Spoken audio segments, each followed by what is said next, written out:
you get that the blood of Jesus Christ was applied to your soul. Just like when Moses and the Israelites was in the land of Egypt, and God was executing that last plague on them and said, I'm going to take the firstborn out of all the people. He told the Israelites, hey, look, do that perfect sacrifice, get that lamb, put the blood, and put it over the doorpost. And when the death angel saw the blood, he would pass over them. And so, just like in our lives, when the blood of Jesus Christ has been applied to our soul, hey, when we close our eyes in death, Satan cannot have us. He cannot have us anymore because the blood has been applied to our lives and our souls. And that's what I want to talk about, some things that the blood does. Now, listen.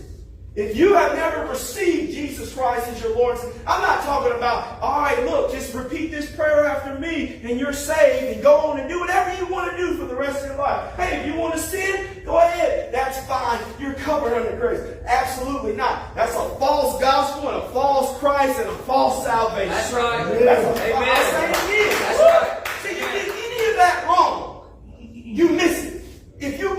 If you have a false Christ, that means you have a false gospel. And the Bible clearly talks about false Christ and a false gospel. You get a false Christ, you get a false gospel, you get a false salvation.